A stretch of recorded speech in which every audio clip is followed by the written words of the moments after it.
The clock on Mr. Harwell's wall had stopped at 20 minutes past 3, and Lenora found herself staring at its frozen hands rather than meeting the lawyer's eyes. She wondered when it had ceased its faithful ticking, last week, last month, or perhaps years ago, and whether anyone in this cramped office had bothered to notice. The small things, she had learned, were always the first to be forgotten in the aftermath of death. "Mrs. Ashby," she blinked, drawing her attention back to the man behind the desk.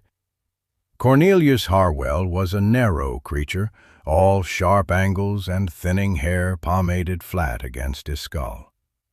His office smelled of old paper and the particular mustiness that accumulated in rooms where windows were seldom opened. Behind him, leather-bound volumes lined the shelves in neat rows, their spines cracked and faded from decades of Nebraska sun filtering through the single grimy window. "Forgive me," Lenora said, her voice steadier than she felt. "You were saying?" Harwell cleared his throat, his fingers drumming once against the document spread before him. "I was explaining that your husband's will, drafted and witnessed in this very office 3 years past, contains provisions that that is to say, the terms are quite specific." "Then please be specific, Mr. Harwell." She watched something flicker across his face, discomfort perhaps, or the particular brand of pity that men reserved for widows. Lenora had seen that expression a dozen times in the week since Thomas had been laid in the ground, his heart having given out somewhere between the barn and the house on a morning that had seemed no different from any other. She had grown weary of it already. The lawyer adjusted his spectacles and lifted the document closer to his face, though Lenora suspected he had read it enough times to recite it from memory. "The property known as Ashby Farm, comprising 160 acres of land, the farmhouse and all outbuildings therein, the livestock, equipment, and sundry holdings," he paused, his Adam's apple bobbing. "These are bequeathed in their entirety to Mr. Clyde Ashby of St. Louis, Missouri, your husband's brother." The words settled over Lenora like the first frost of autumn, quiet and absolute. She sat perfectly still in the horsehair chair, her black morning dress absorbing what little light the room offered. Her hands remained folded in her lap, fingers interlaced, knuckles white beneath her cotton gloves. "I see," she said. Harwell leaned forward, his chair creaking in protest. "Mrs. Ashby, I want you to understand your husband made provisions for your welfare. A sum of $200 has been set aside to be paid from the estate's liquid assets, and there is language here regarding a period of transition, allowing you reasonable time to vacate my home. To make arrangements," he corrected gently. "These matters are never simple, and Thomas, Mr. Ashby, he was not an unkind man. I'm certain he believed his brother would see to your comfort."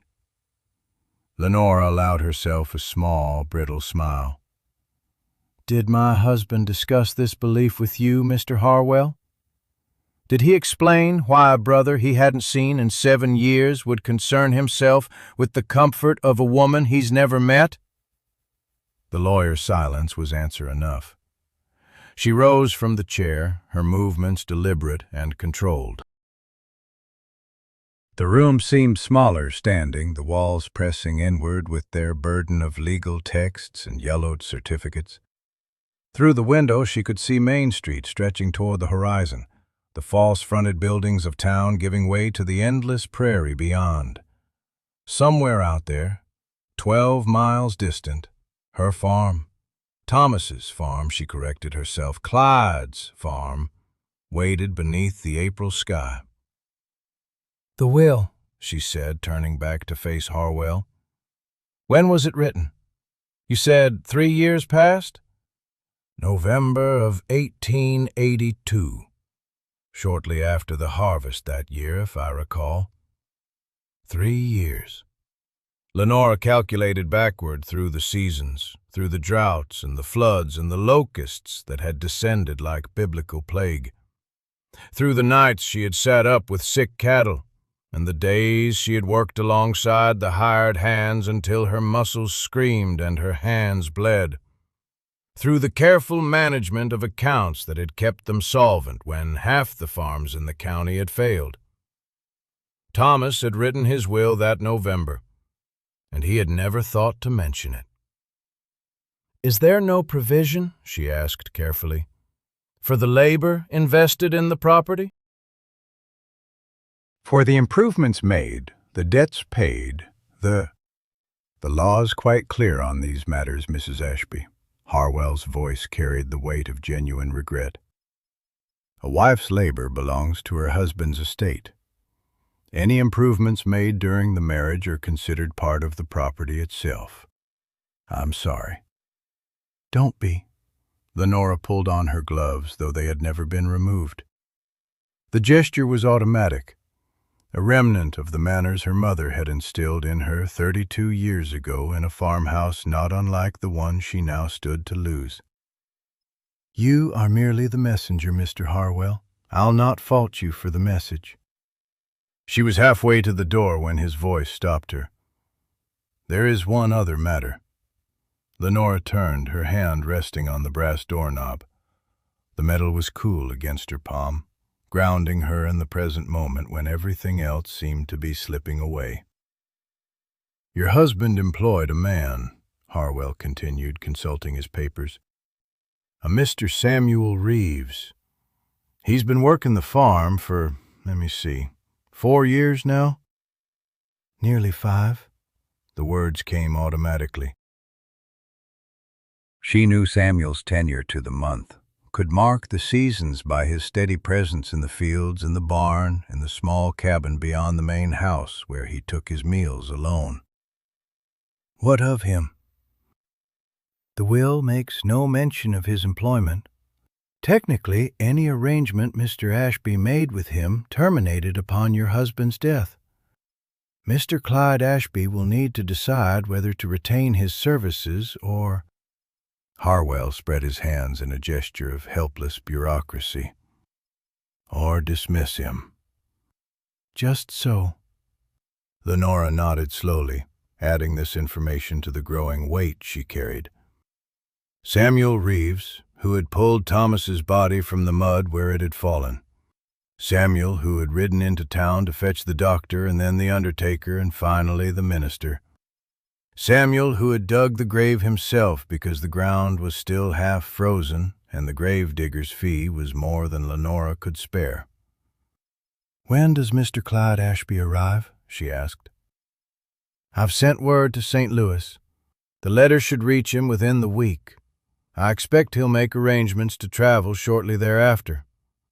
Harwell paused, removing his spectacles to polish them on his sleeve. Mrs. Ashby, if I may offer some advice. You may not. She softened the words with what she hoped passed for a smile. But I thank you for the thought, Mr. Harwell. You've discharged your duty admirably. I'll see myself out.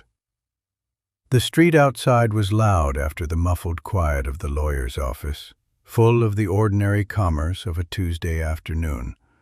Wagons rattled past, their beds loaded with seed and supplies for the spring planting.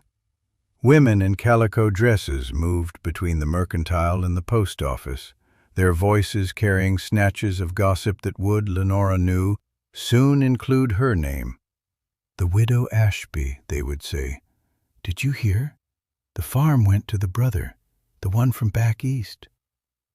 She untied her horse from the hitching post, taking a moment to press her forehead against the mare's warm neck. Bess stood patient and still, her dark eyes holding the simple understanding that animals offered and humans so often withheld. Well, Lenora murmured against the horse's coat, we've had worse news, haven't we, girl? but she couldn't quite remember when. The ride back to the farm took the better part of 2 hours, the road winding through fields that were just beginning to show the first green promise of spring. Lenora let Bess set her own pace, using the time to think through what lay ahead. $200. 60 days, perhaps, if Clyde Ashby proved generous. Enough to reach her sister in Ohio if Margaret would have her. Enough to start again, if starting again were something a woman of 32 could reasonably do. She was still calculating possibilities when the farm came into view, its white clapboard house rising from the prairie like a ship on a green sea. The barn stood solid and red behind it, the chicken coop and the smokehouse and the small orchard Thomas had planted in their first year of marriage. All of it familiar, all of it now belonging to a stranger. Samuel was waiting by the gate. He stood with his hat in his hands, a tall figure weathered by sun and wind into something that seemed as permanent as the land itself. His face was unreadable as Lenora approached, but he moved to take Bess's reins without being asked, steadying the mare while Lenora dismounted. "Mrs. Ashby." His voice was low, carrying the particular gravity of a man who spoke only when words were necessary. "How did it go?" Lenora looked at him, really looked, perhaps for the first time in months. Samuel Reeves was not a handsome man by any conventional measure, his features too rough-hewn, his hands too calloused, his manner too quiet. But there was something in his eyes, a steadiness that had anchored her through the chaos of the past week, that made her want to tell him the truth. "The farm goes to Thomas's brother," she said, "a man named Clyde from St. Louis. He'll be arriving within the fortnight." Samuel absorbed this information without visible reaction. His hands continued their work, loosening Bess's girth strap and lifting the saddle from her back. "And you, ma'am?" $200 and whatever time Mr. Clyde Ashby sees fit to grant me." She heard the bitterness in her own voice and was too tired to soften it. "The lawyer says your employment ended when Thomas died. You're free to seek work elsewhere." For a long moment Samuel said nothing. He led Bess toward the barn, and Lenora followed without quite deciding to, drawn along in his wake as she had been drawn along by circumstance for as long as she could remember. The barn was cool and dim after the brightness outside, smelling of hay and horse and the particular sweetness of well-maintained leather. "Mrs. Ashby," Samuel said finally, hanging Bess's bridle on its peg with the same care he brought to everything he touched. "I've got wages owed through the end of the month. I mean to work them." "There's no need. I can pay you what's due from the household accounts." "That's not what I said." He turned to face her, and something in his expression made Lenora's breath catch. "I said, I mean to work them. The spring planting won't do itself, and there's the orchard to tend before the blossoms set. Whatever happens after," he shrugged, a gesture that encompassed the uncertainty of everything that lay ahead. "After is after.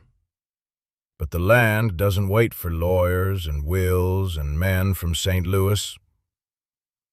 Lenora stared at him. This man who had been part of her household for 5 years, and whom she realized she barely knew. "Why?" she asked. "Why stay when you could find easier work elsewhere?" Samuel was quiet for a long time, his gaze drifting past her to the open barn door and the fields beyond. When he spoke, his voice was so low she had to strain to hear it. "Because this land deserves better than to be abandoned, ma'am, and so do you." Before she could respond, he walked past her into the fading afternoon light, leaving Lenora alone with the horses and the hay and the weight of everything that had changed. Through the barn door, she watched him cross the yard toward the equipment shed, his stride unhurried but purposeful. The sun was beginning its descent toward the horizon, painting the sky in shades of gold and amber that seemed almost cruel in their beauty. Somewhere in St. Louis, a letter was making its way to a man who had inherited everything she had worked for. And somewhere in the fields beyond her sight, the earth was warming, readying itself for seed, indifferent to the question of who would plant it. The telegram arrived on a Tuesday morning, 3 weeks after the reading. Lenora stood at the kitchen window watching Samuel repair a section of fence that the winter had warped, his movements economical and sure. The coffee in her cup had gone cold an hour ago, but she hadn't noticed. She'd stopped noticing many things since that afternoon in Cornelius Harwell's office: the taste of food, the quality of her sleep, the way time seemed to move both too quickly and not at all. The sound of hooves on the packed dirt road made her turn. A rider she didn't recognize was approaching at a leisurely pace, and as he drew closer she could see the yellow paper clutched in his gloved hand. She met him at the porch steps. "Mrs. Ashby?" The rider was young, barely more than a boy, with the Western Union insignia stitched onto his jacket. "Yes?" He handed her the telegram and waited, as if expecting a reply to carry back. Lenora unfolded the paper and read the sparse words printed there. "Arriving Friday noon train. Arrange transport from station. C. Ashby." No greeting, no condolences, just an instruction as if she were already the help. "No reply," she said. The rider tipped his hat and turned his horse back toward town. Lenora remained on the porch, the telegram growing damp in her grip as the morning dew settled on everything it could touch. Friday. That gave her 3 days to prepare for the arrival of a man who would look at everything she had built and see only what he had inherited. The noon train was late by 40 minutes, which meant Lenora had 40 additional minutes to sit in the borrowed wagon outside the station, watching the comings and goings of people who had somewhere purposeful to be. Samuel had offered to make the trip himself, but she had refused. She would not hide from this. She would not give Clyde Ashby the satisfaction of thinking she was afraid to face him. The train announced itself with a shriek of metal and a great exhalation of steam that rolled across the platform like fog. Lenora climbed down from the wagon and smoothed the front of her dress, her second best, because she would not wear mourning clothes to greet a man who had never mourned his brother. Passengers emerged in clusters, most of them locals returning from business in larger towns, a few strangers passing through on their way to somewhere else. Lenora scanned each face, looking for some echo of Thomas in the features of the brother she had never met. She found him standing at the edge of the platform, looking around with an expression of faint distaste, as if the dust and the noise and the provincial nature of everything he saw were personal affronts. He was taller than Thomas had been, and thinner, with the kind of pallor that spoke of indoor work and gas-lit evenings. His suit was dark gray, well-tailored, and entirely impractical for anything resembling labor. A porter stood beside him with 2 large trunks that looked like they contained enough clothing for a month. Lenora approached. "Mr. Ashby?" He turned, and she saw his eyes move over her in a quick assessment, her plain dress, her work-roughened hands, the lines that sun and wind had etched around her eyes. Whatever he had expected, she was clearly not it. "Mrs. Ashby." He removed his hat, revealing hair the color of wet sand, pomaded into submission. "You're younger than I imagined." I'm 34. As I said. A smile flickered across his face, too quick to be genuine. Younger than I imagined. Thomas was always traditional in his tastes. Lenora felt the words land like small stones against her skin. She did not flinch. The wagon is this way. Your trunks will need to be loaded. She turned and walked toward the wagon without waiting to see if he followed. After a moment, she heard his footsteps behind her and the heavier tread of the porter struggling with the luggage. The ride to the farm took nearly an hour, and for most of it Clyde Ashby said nothing.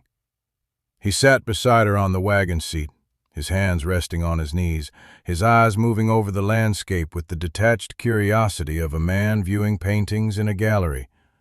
Fields rolled past them, some already planted, others still waiting for seed. The sky was the particular blue of early spring, scrubbed clean by the previous night's rain.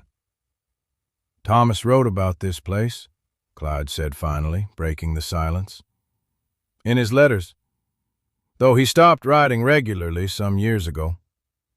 He was busy with the farm." "Yes, I imagine he was." Clyde turned to look at her, and she felt the weight of his gaze like a hand pressed against her shoulder. "He never mentioned you, you know. Not until the wedding announcement." "I received it 3 weeks after the ceremony." Lenora kept her eyes on the road ahead. Thomas wasn't a man who explained himself. No, he never was.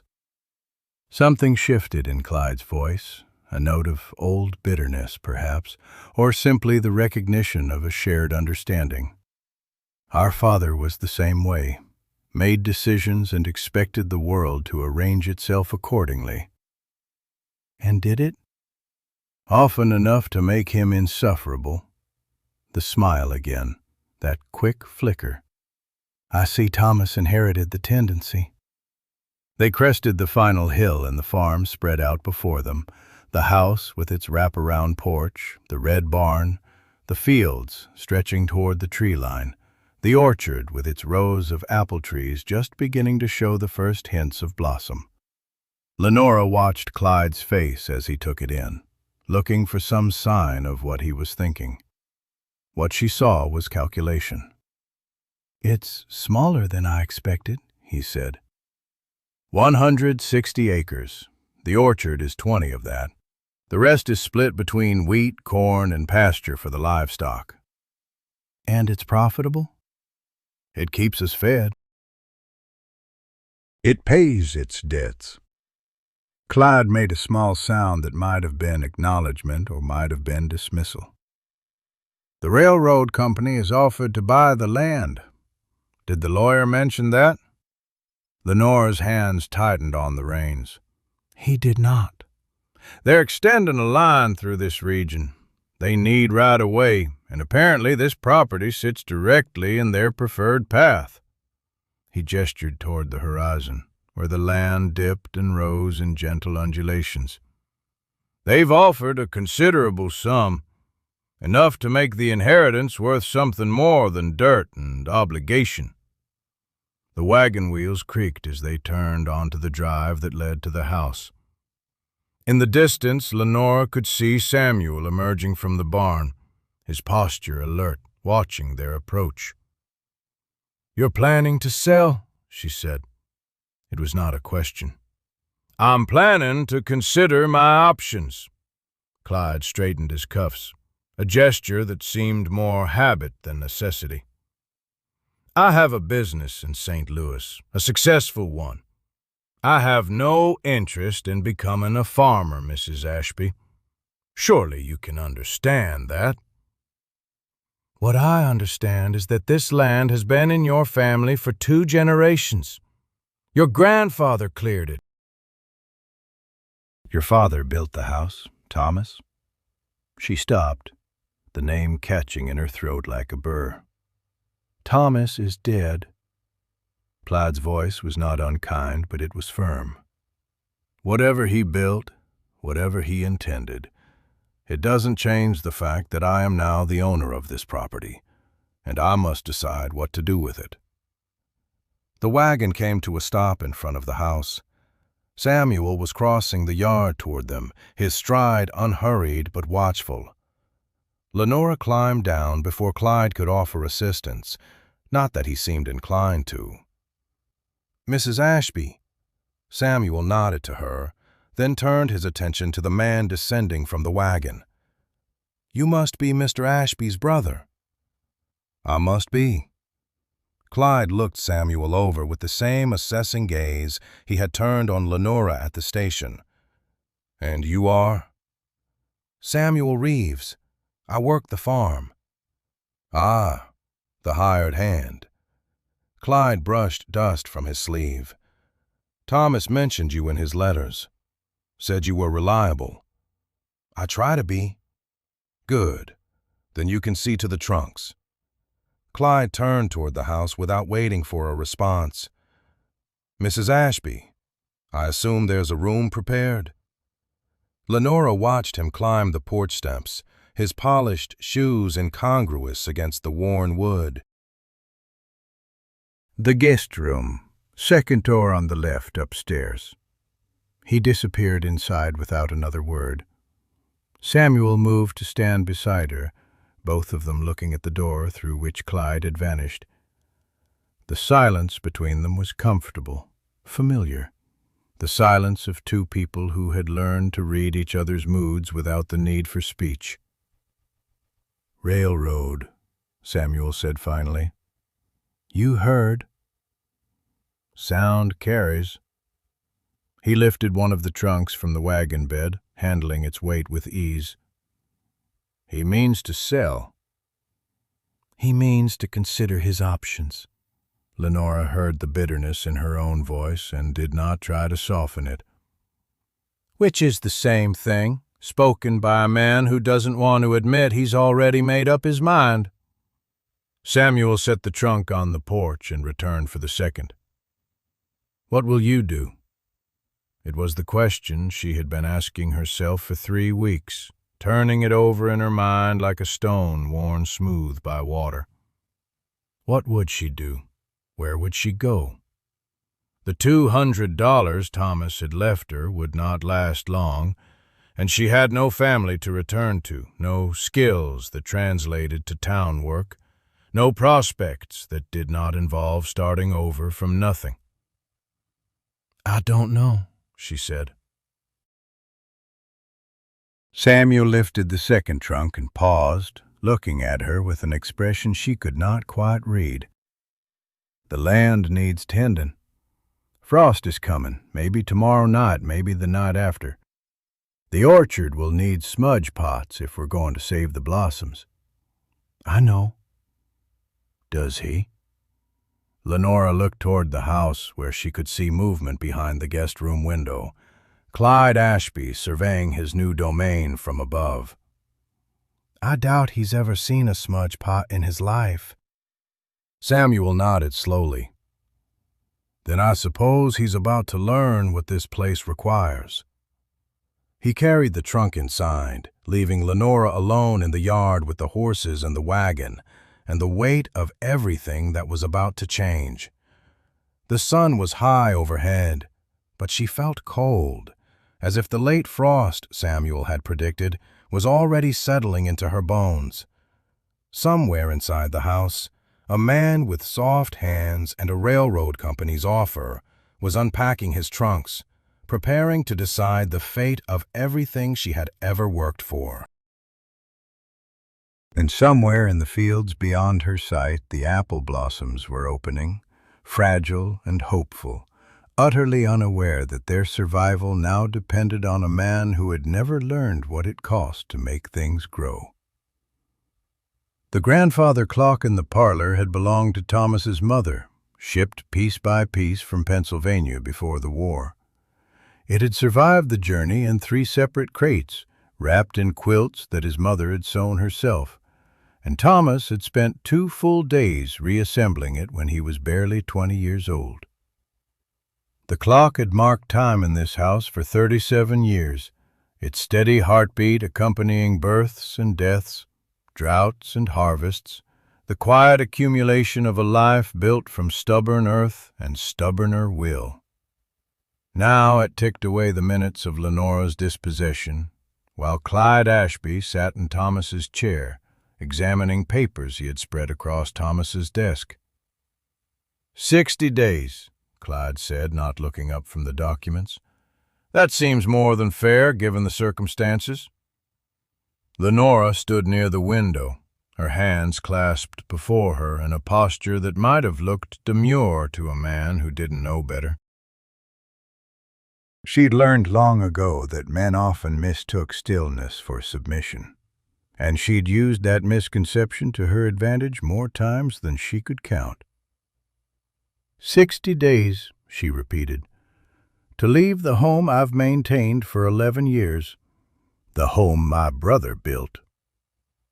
Clyde finally raised his eyes, and there was something almost apologetic in his expression. Almost. Mrs. Ashby, I understand this is difficult, but surely you must see that I'm being generous. The will specified only a brief transition period. I'm extending that considerably. The will specified nothing about transition periods, Mr. Ashby. It specified $200 and my personal effects. Mr. Harwell interpreted the rest. A flicker of surprise crossed Clyde's face, the expression of a man who had expected grief and found instead a woman who had read every word of the document that stripped her of everything. He recovered quickly, shuffling his papers with deliberate casualness. Nevertheless, 60 days should give you ample time to find suitable accommodations. There's a boarding house in town, I believe. Mrs. Patterson's establishment? Mrs. Patterson takes in traveling salesmen and circuit preachers. She has no room for a woman of my circumstances. Then perhaps you have family elsewhere? I recall Thomas mentioning. Thomas knew nothing of my family. The words came out sharper than Lenora intended, and she saw Clyde's eyebrows rise. She softened her tone, though it cost her. I have been alone since before I came to this county, Mr. Ashby. Whatever family I had is long gone. The clock ticked. Outside she could hear the distant sound of Samuel's hammer, steady and rhythmic as he worked on the fence line that had needed mending since before Thomas's illness. He had risen before dawn, as he always did, and gone about the work of keeping the farm alive as if nothing had changed, as if the brother from St. Louis was merely a passing storm to be weathered. Clyde leaned back in the chair. Thomas's chair, she reminded herself, though it had never truly been Thomas's either. It had been his father's before him, and his grandfather's before that, and steepled his fingers beneath his chin. Mrs. Ashby, I want to be clear about something. I did not ask for this inheritance. I did not seek it, and frankly, I did not expect it. Thomas and I were not close. We had not been close since we were boys. And yet he left you everything. Yes. Clyde's voice carried a weight she hadn't expected, which tells me something about how my brother felt about his life here at the end. Something, perhaps, that he never felt able to say directly. Lenora felt the words like a blade slipping between her ribs.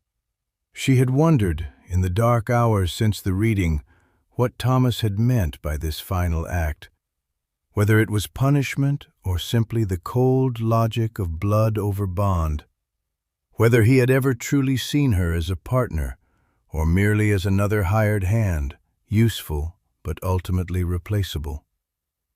What Thomas felt, she said carefully, is beyond either of us to know now.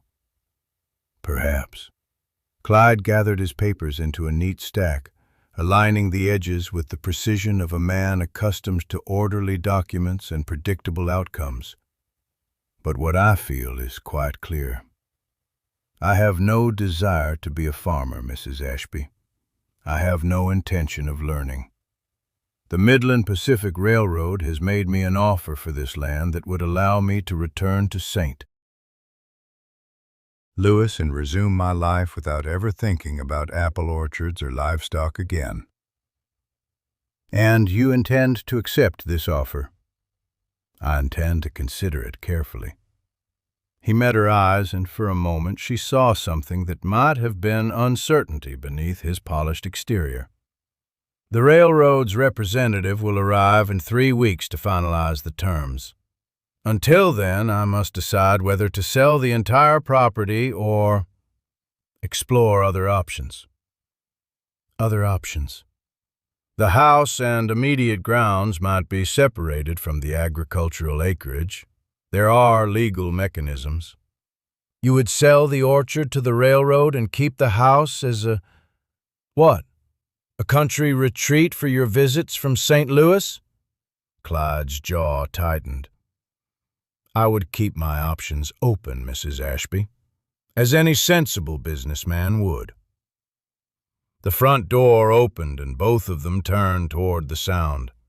Samuel Reeves stood in the doorway, his hat in his hands, his work clothes carrying the honest dirt of a morning's labor. He looked between Lenora and Clyde with the careful assessment of a man who had learned to read situations the way other men read newspapers. "Pardon the interruption," he said. "But there's a matter needs discussing." Clyde's expression shifted to something between irritation and curiosity. "Mr. Reeves, I presume? The hired hand?" "Samuel Reeves, yes, sir." "I've been meaning to speak with you about your position here. Given the circumstances, I'm afraid your employment may need to be reconsidered." Samuel didn't flinch. He stepped into the parlor, his worn boots leaving faint traces of soil on the floor that Lenora had scrubbed just yesterday. He was a tall man, broad-shouldered, with hands that bore the calluses of 20 years' honest work. His hair had gone gray at the temples in the years Lenora had known him, but his eyes remained sharp and steady. "That's what I come to ask about, sir. My position." Clyde gestured to the chair across from the desk, the chair where visitors sat, where Lenora herself had sat countless times to discuss the farm's business with Thomas. Samuel remained standing.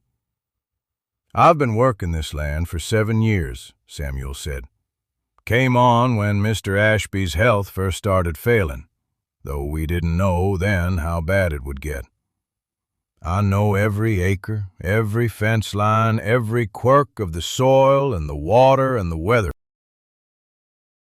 I know which trees need pruning and which ones are past saving.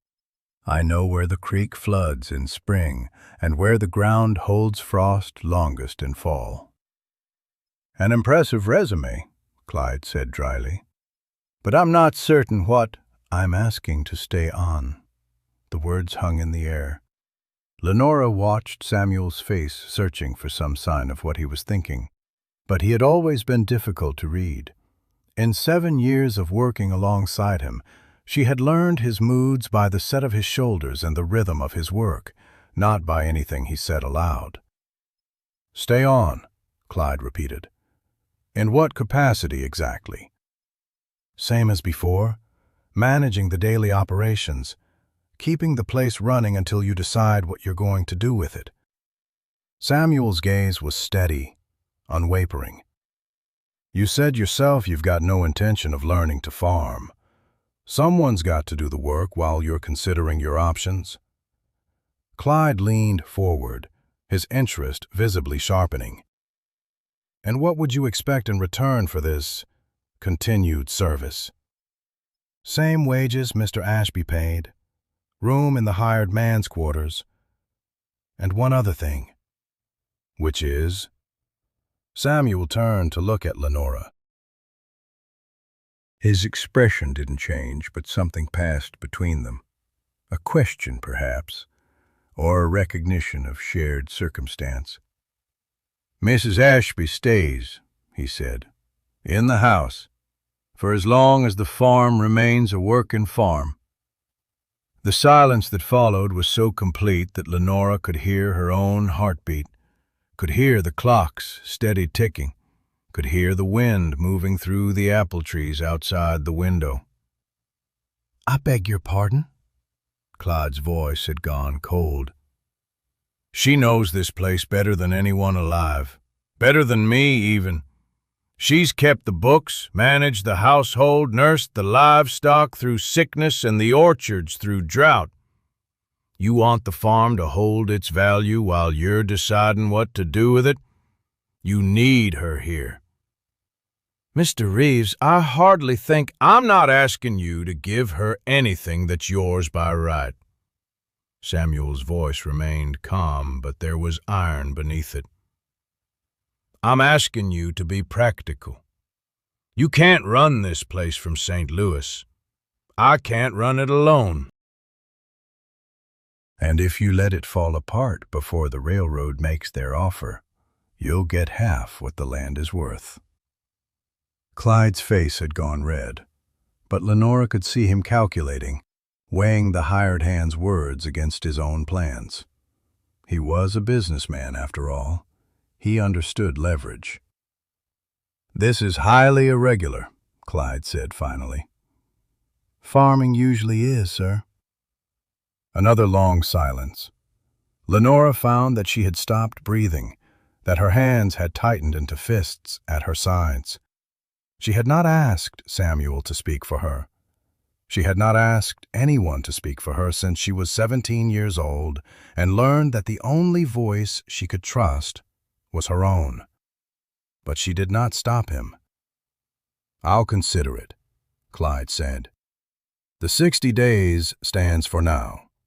After that," he waved a hand as if the future were something that could be dismissed with a gesture, "we'll see what the railroad has to say." Samuel nodded once, put his hat back on his head, and turned toward the door. He paused at the threshold, looking back at Lenora. "The frost is coming tonight," he said. "I'll need help with the smudge pots in the orchard, if you're willing." It was not a question about the frost. Lenora knew that, and she suspected Clyde knew it too. "I'll be there," she said. Samuel left and the door closed behind him, and Lenora stood alone with the brother who owned everything and understood nothing. "That man," Clyde said slowly, "seems to have a rather elevated sense of his own importance." "That man," Lenora replied, "is the only reason this farm is still worth buying." She turned and walked toward the kitchen, toward the work that still needed doing regardless of who held the deed. Behind her, she heard Clyde shuffling his papers again, heard the grandfather clock marking time, heard the wind rising outside as the temperature began its treacherous descent toward freezing. Tonight, she would stand in the orchard with smudge pots and prayer, fighting to save blossoms that belonged to a man who had never learned what it meant to tend growing things. And tomorrow, she would begin to understand exactly what Samuel Reeves was asking and what he was offering in return. The cold came down from the mountains like a thief, silent and deliberate, stealing warmth from the air 1 degree at a time. Lenora felt it in her bones before she saw it in the sky, that particular ache in her knuckles, the way the wind shifted to carry the scent of ice instead of spring blossoms. By 4 o'clock, she had already dragged the smudge pots from the barn, their iron bellies still stained with last year's soot. 23 pots for 47 apple trees. Not enough. Never enough. But Thomas had always said they couldn't afford more. And now the trees belonged to a man who didn't know the difference between a wine sap and a northern spy. Samuel appeared at the edge of the orchard as the sun began its descent, his breath already visible in the cooling air. He carried 2 more pots she hadn't known they possessed, rusted but serviceable. "Found these behind the chicken coop," he said, setting them down at her feet. buried under some old harness leather. Must have been there since before I came on. Thomas's father's, probably.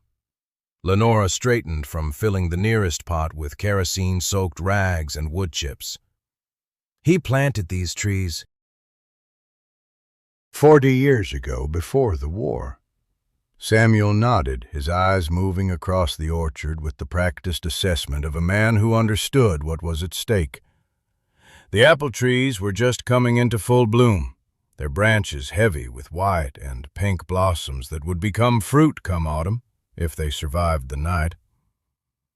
"I'll take the north rows," he said. "You start lighting from the south. We'll meet in the middle."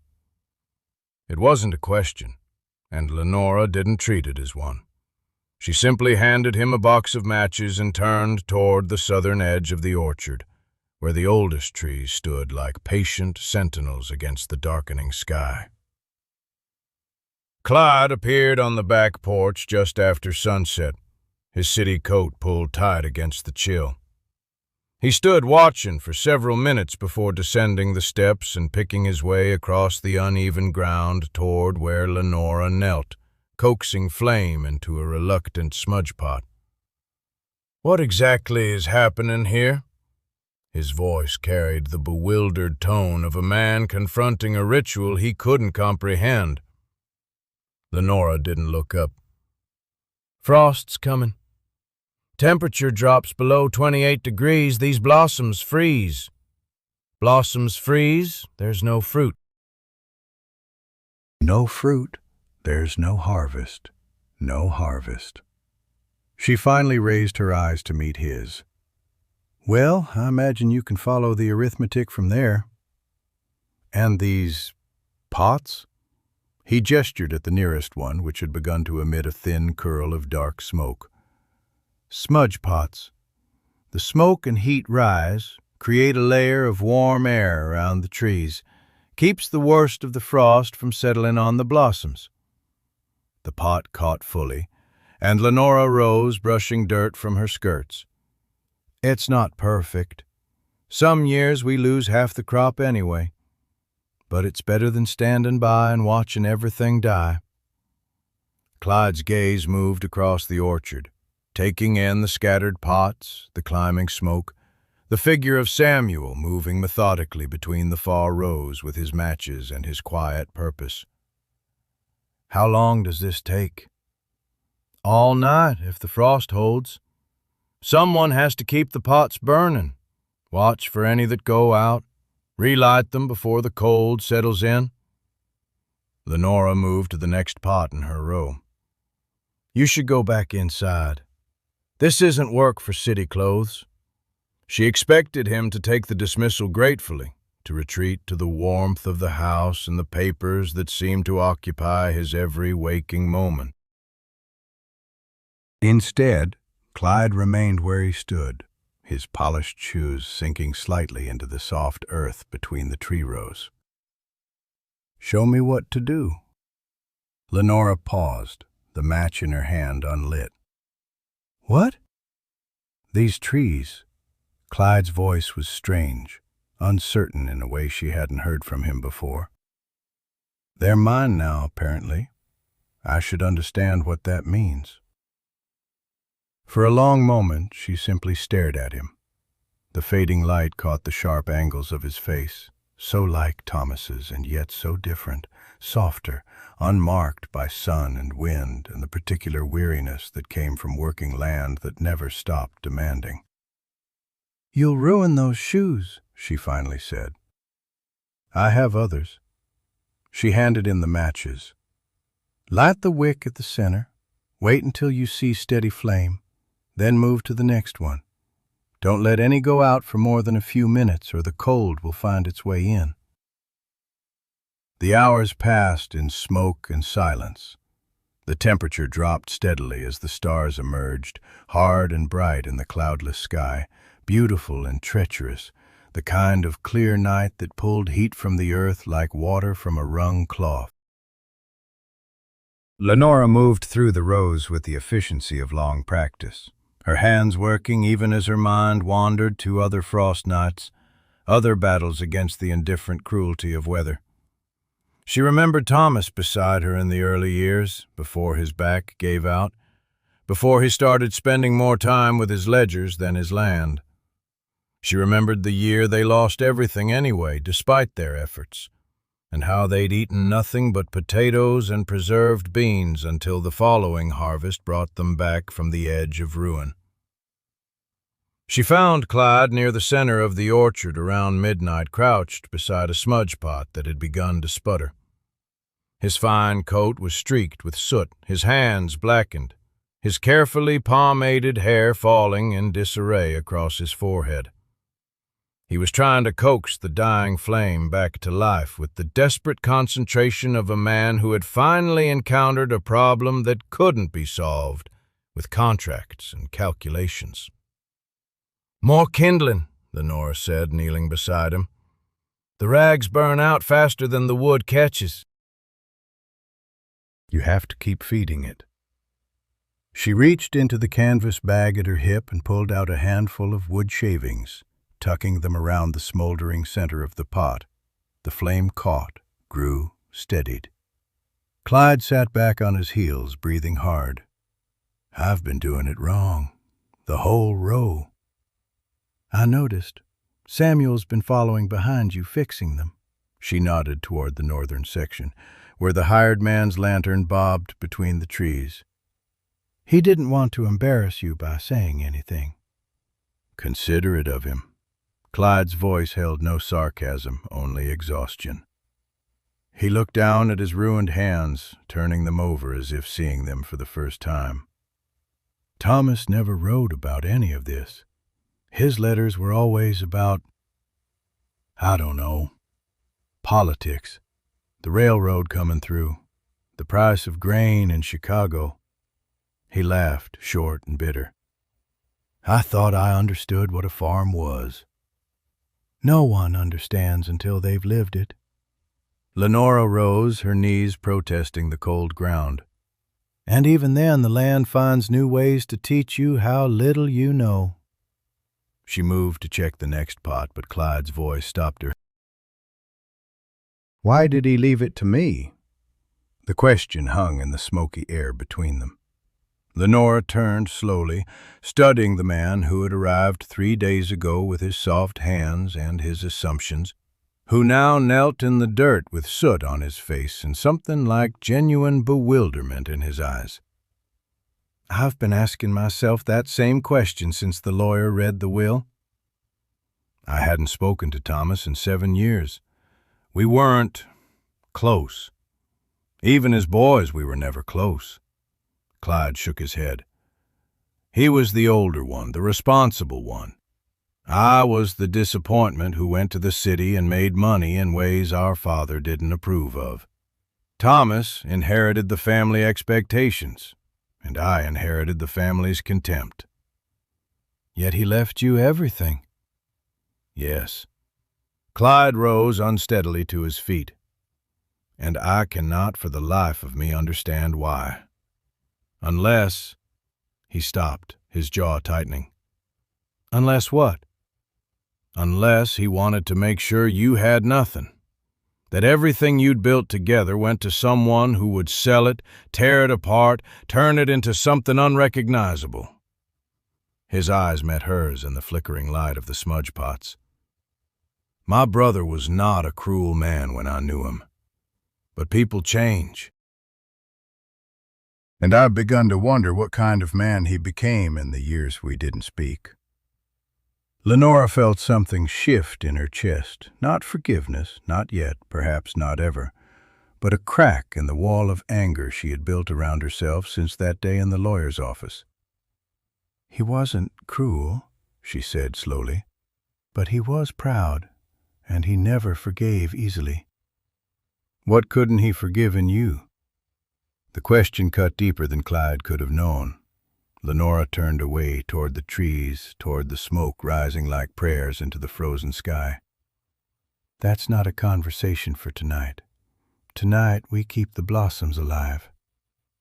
She walked away before he could ask anything more, losing herself in the familiar rhythm of tending and checking, of fighting the cold one small flame at a time. Dawn came gray and slow, the light seeping into the sky like water through cracked stone. The temperature had held at 26 degrees for nearly 3 hours, 2 degrees below the danger point, but the smudge pots had done their work. The smoke hung thick in the still air, a protective blanket that had kept the worst of the frost at bay. Lenora stood at the edge of the orchard as the sun finally crested the eastern hills, her eyes burning from smoke and sleeplessness. Samuel appeared beside her, his face as weary as her own, and together they watched the light touch the apple trees. The blossoms were intact, frost-kissed at the edges perhaps, but alive. They would bloom, and fruit would follow. "We saved them," Samuel said quietly. "For now." Lenora's voice was hoarse from the cold and the smoke. "There's always another frost, another drought, another flood. But not today. No, not today." She turned and saw Clyde emerging from the orchard, his ruined coat hanging open, his face gray with exhaustion. He had stayed the entire night. She had seen his lantern moving between the rows, had watched him learn through failure and repetition, had witnessed the moment when his awkward fumbling had transformed into something approaching competence. He stopped a few feet away, looking at the trees, at the smoke, at the two people who had taught him what it meant to fight for something that couldn't fight for itself. "The railroad man arrives in 18 days, he said. His voice was flat, unreadable. "I should tell you what they're offering for the land." Lenora felt Samuel stiffen beside her. The morning light was growing stronger now, burning away the smoke, revealing the orchard in all its fragile, hard-won survival. "And I should show you something," she replied. "The farm's ledgers, every payment, every debt, every hour of labor that went into keeping this place alive." She met Clyde's eyes steadily. "Before you decide what to sell, you should understand exactly what you'd be selling." Clyde was silent for a long moment. Then he nodded once, a gesture that could have meant anything or nothing at all. But when he turned toward the house, Lenora noticed that he walked differently than he had 3 days ago, slower, heavier, like a man who had finally begun to feel the weight of what he carried. The kitchen table had witnessed many things in its 30 years of service. Births announced over coffee, deaths mourned over whiskey, harvests celebrated, and failures grieved. But it had never held what Lenora placed upon it now: the complete accounting of a woman's invisible labor, bound in 3 leather volumes that Thomas had never once opened. She had spent the morning retrieving them from the cedar chest in the bedroom, where they had lain beneath her wedding dress and a bundle of letters she no longer read. The ledgers smelled of dust and the faint sweetness of dried lavender, and their pages had yellowed at the edges like autumn leaves preparing to fall. Clyde sat across from her, his hands wrapped around a cup of coffee that had long since gone cold. The night in the orchard had left its marks on him. A smudge of soot still darkened his left cheekbone, and his eyes carried the particular heaviness of a man who had not slept.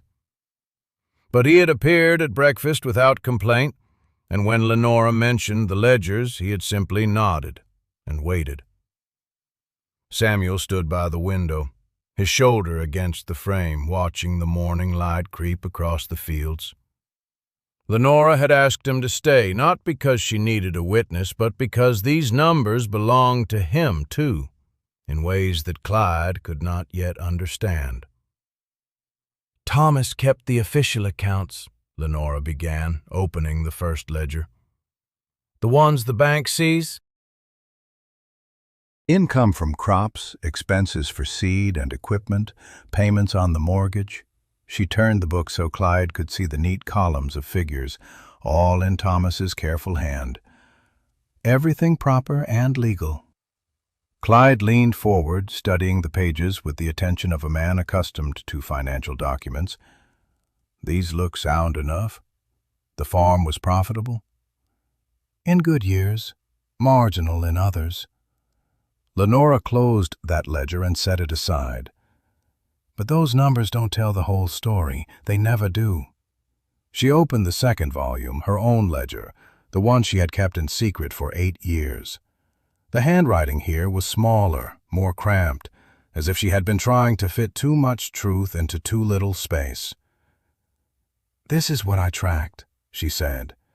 "Every hour I worked that should have been paid labor. Every task I performed that Thomas would have hired out if I hadn't done it myself." Clyde's brow furrowed. "I don't understand." "Then let me show you." Lenora turned to a page marked with a faded ribbon. June of 1881. Thomas broke his leg when the hay wagon overturned. He was bedridden for 6 weeks. Her finger traced down the column of entries. During that time, I managed the entire harvest. I hired the seasonal workers, negotiated their wages, supervised their labor. I drove the wagon to market 3 times, sold the crop, collected payment, and deposited it in the bank. She looked up at Clyde. If Thomas had hired a farm manager to do what I did, it would have cost him $40 for those 6 weeks. I calculated it based on the going rate in the county. "But you were his wife," Clyde said slowly. "That's simply what wives do." "Yes." Lenora's voice remained steady, though something flickered in her eyes. "That's what the law says. A wife's labor belongs to her husband. It has no separate value, no independent worth. It simply disappears into his estate." Samuel shifted by the window but said nothing. His jaw had tightened, a small movement that Lenora caught from the corner of her eye. She continued turning pages, each one a record of vanished work. The winter of '79, when the influenza swept through the county. I nursed Thomas for 3 weeks, then took over his duties while he recovered. I kept the livestock alive through a blizzard that killed half the cattle in the neighboring farms. I sat up 4 nights straight with a sick mare that was carrying our only foal. "The mare lived?" Clyde asked. "She did. So did the foal. That foal grew into the horse you rode yesterday when you went to inspect the north pasture." Lenora paused. "Thomas sold her brother for $60. The one I saved is worth more." She opened the third ledger, the thinnest of the 3. "This one is different. These are the debts." Clyde's expression sharpened with sudden wariness. "Debts? The bank records showed the mortgage nearly paid off." "Not that kind of debt." Lenora turned to the first page. "These are the debts Thomas owed to people who never collected. Samuel, for instance." Samuel straightened slightly, but still did not speak. "Thomas hired Samuel 9 years ago," Lenora continued. "The agreement was $30 a month plus room and board. But there were seasons when the money ran short. Drought years, flood years, years when the crops failed or the prices collapsed." She ran her finger down a column of figures. "Over 9 years, Thomas shorted Samuel's wages by a total of $247. Clyde's eyes widened.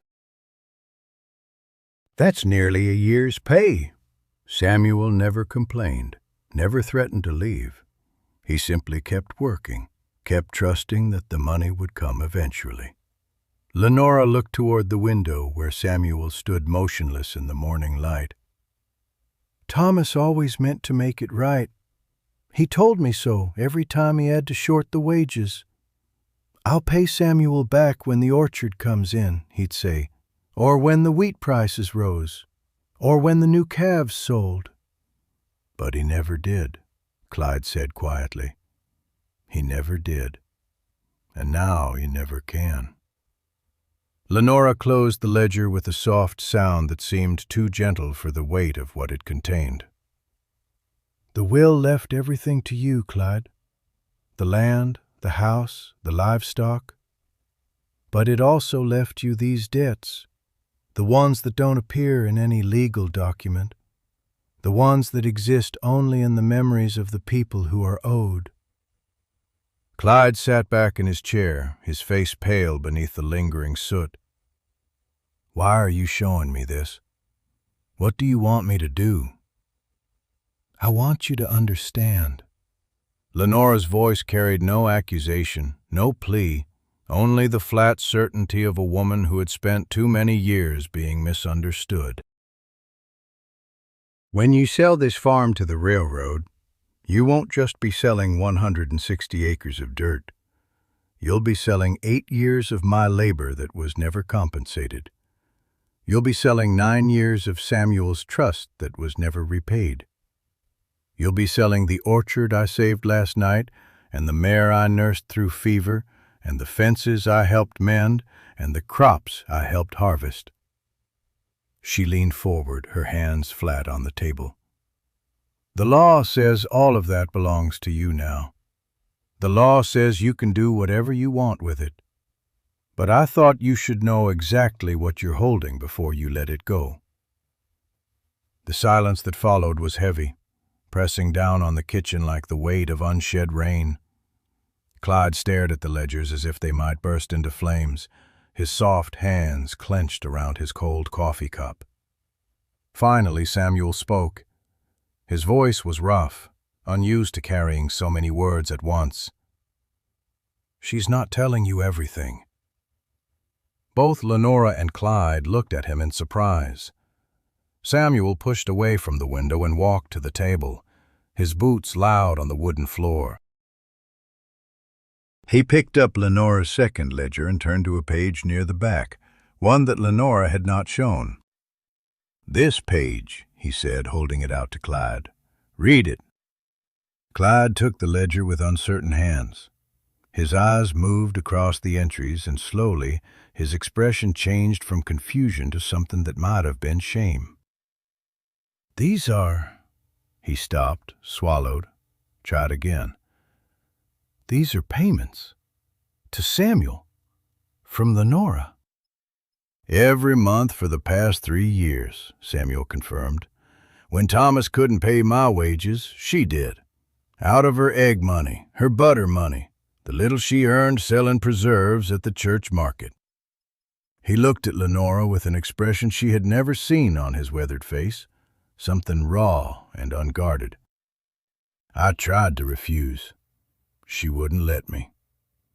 Lenora's cheeks had flushed, a rare betrayal of emotion. "It wasn't right what Thomas did. Someone had to make it right." "With money that should have been yours," Samuel said. "Money that was supposed to be your security, your independence. You gave it away to pay your husband's debts." "I gave it to you because you earned it." Lenora's voice cracked slightly, then steadied. "Because you stayed when anyone else would have left.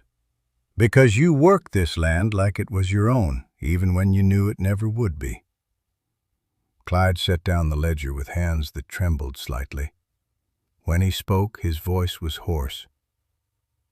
"Why didn't you tell me this before, when I first arrived?" "Would it have mattered?" Lenora asked. "You came here planning to sell. You had a railroad offer in your pocket and a return ticket to St. Louis.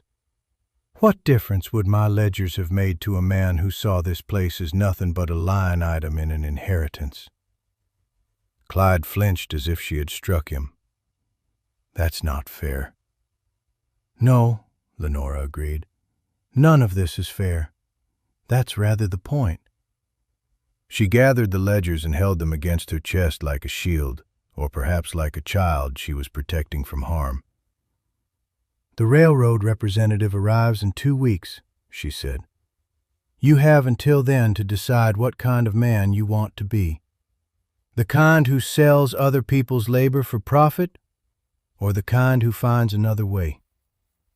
She turned and walked toward the door, but Clyde's voice stopped her. "Lenora!" He stood, knocking his chair back with the sudden movement. "What if there was another way? What if I didn't sell to the railroad?" She looked back at him, her expression guarded. "What are you suggesting?" "I don't know yet." Clyde ran a hand through his disheveled hair, looking more lost than she had ever seen him. "But I need to go back to St. Louis. There are things I need to verify, documents I need to review. The railroad offer, the terms of the will." He stopped, seeming to struggle with words that didn't want to come. "I need to understand what options exist before I can choose between them." "And while you're gone," Samuel asked, "what happens to the farm?" Clyde looked at him, then at Lenora, then at the ledgers she still held against her chest. "The farm continues," he said slowly. "You both continue. Nothing changes until I return." He paused, and something shifted in his eyes. A hardening, perhaps, or a softening. It was difficult to tell. "I give you my word." Lenora studied him for a long moment, searching for the lie she expected to find. But Clyde's face held only exhaustion and something that might have been the first stirrings of conscience. "Your word," she repeated. "The same word your brother gave me when he promised this would always be my home." The blow landed. Clyde's face went white, and for a moment, Lenora thought he might simply walk away, back to St. Louis, back to his comfortable life, back to the easy sale that would make all of this someone else's problem. But he didn't walk away. Instead, he reached into his pocket and withdrew a small leather case. From it he produced a card, cream-colored, expensive, printed with his name and a St. Louis address. "Send word to me here if anything happens," he said, pressing the card into Lenora's hand. "Anything at all. I'll come back immediately." Their fingers touched briefly, and Lenora felt the calluses that had formed on Clyde's palms during the night in the orchard. Small rough patches where soft skin had met hard work for the first time. She looked down at the card, then up at the man who had given it to her. "When do you leave?" "Tomorrow morning, the early train." Clyde gathered himself, straightening his shoulders as if preparing to carry a weight he had only just begun to feel. "I should be back within the week. 2 at the most." He walked past her toward the stairs, his footsteps heavy on the worn wood. But at the bottom of the staircase he paused and looked back. "Lenora." His voice was quiet, stripped of its earlier confidence.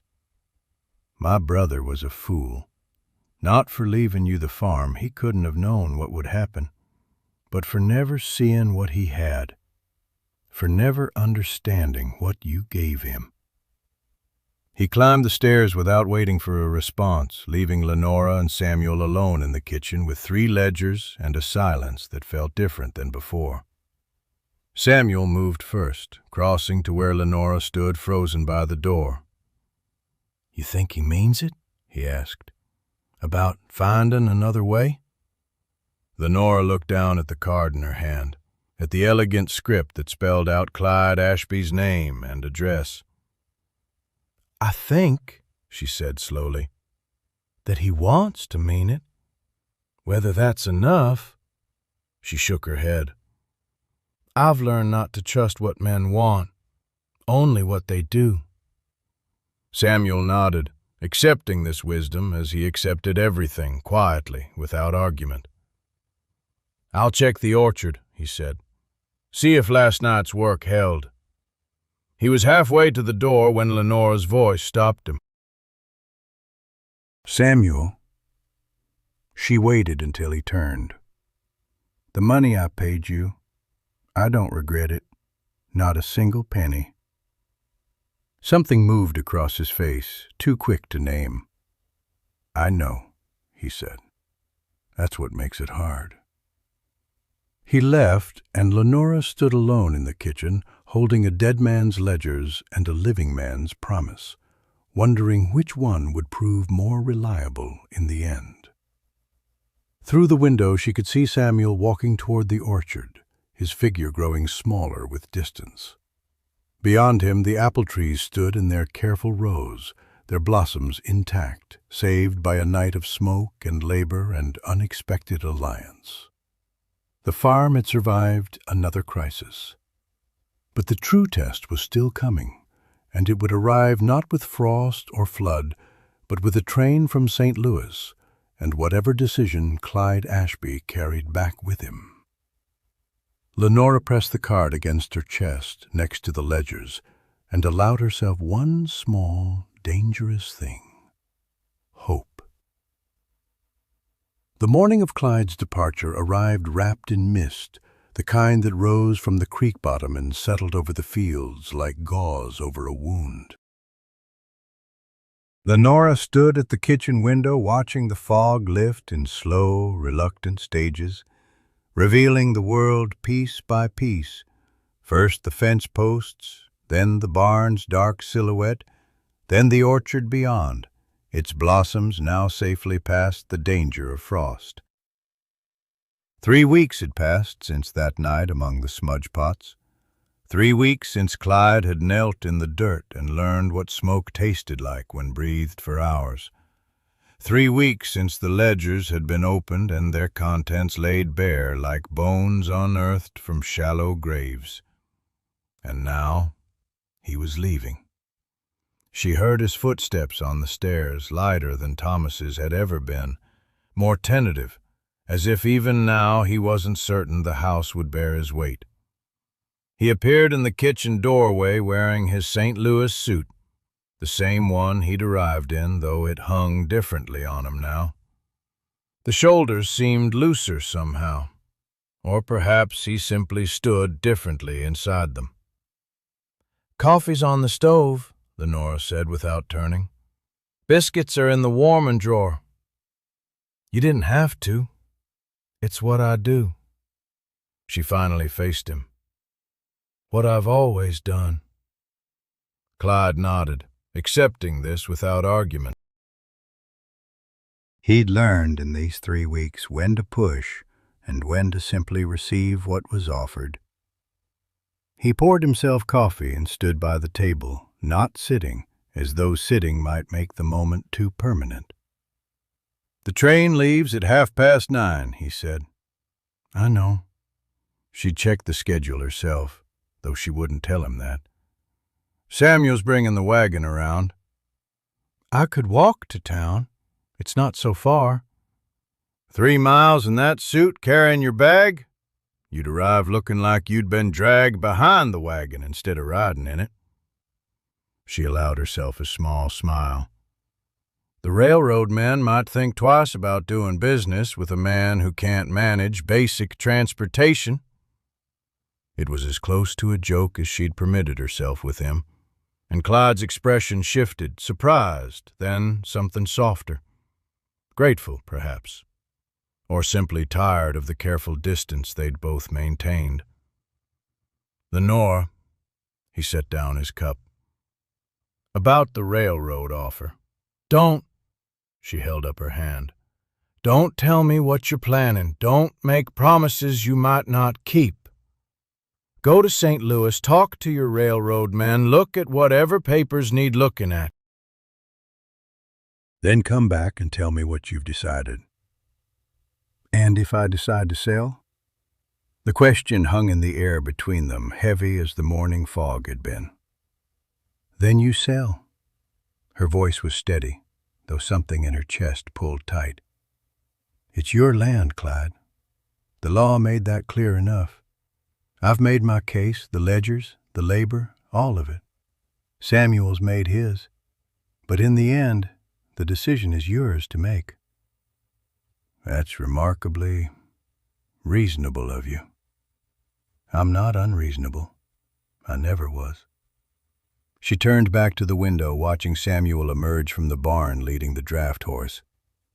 I'm just tired of pretending that reason has anything to do with how these things usually go. Men make decisions, women live with them. That's the way of it. It doesn't have to be. Doesn't it? She looked at him over her shoulder. Your brother made a decision 3 years ago sitting in Cornelius Harwell's office, and I'm still living with it. You'll make a decision in St. Louis, and I'll live with that too. The only difference is that this time I got to speak my piece first. Clyde was quiet for a long moment. When he spoke again, his voice was lower, more careful. I've been thinking about what you showed me. The ledgers, the accounting of your labor. And I keep wondering. He paused, seeming to search for words. My brother, Thomas. Did he know? What you were keeping track of, what you were documenting? No. The word came out flat, final. He never knew about the second ledger. If he had, he would have burned it, called it ungrateful, called it worse, probably. But you kept it anyway. I kept it because I needed to know. She turned fully to face him now, her hands clasped in front of her apron. I needed proof, even if it was only for myself, that my work had value, that all those years weren't just disappearing into someone else's life, someone else's legacy. She gestured vaguely toward the window, toward the fields beyond. Thomas built this farm. Everyone says so. Thomas cleared the land. Thomas planted the orchard. Thomas made something from nothing. But I was here too, Clyde. Every day, every season. And I needed something that said so, even if no one else would ever read it. I read it. Yes, she met his eyes. You did. The sound of wagon wheels on gravel broke the moment. Samuel had brought the rig around to the front of the house, the horse standing patient and still in the traces. Clyde gathered his bag from beside the door, the same leather satchel he'd arrived with, though now it contained copies of the farm's accounts, the railroad's preliminary offer, and Lenora's carefully penned summary of the ledger's contents. She'd given him that last item 3 days ago, a document that laid out in clear, precise language exactly what she believed she was owed and why. He hadn't argued with it, hadn't dismissed it, had simply read it through twice, folded it carefully, and placed it in his bag without comment. That silence had told her more than any words could have. "I'll be back in 10 days, he said, pausing at the door. 2 weeks at most. The railroad wants to move quickly, but there are complications, legal matters that need sorting." "What kind of complications?" He hesitated. "The offer they made, it was based on certain assumptions about the land's condition, about existing claims and encumbrances." "And Samuel's wages? The money Thomas owed him?" "That's one of the complications, yes." Clyde's jaw tightened. My brother, it seems, was not entirely forthcoming with his business partners about the state of his accounts.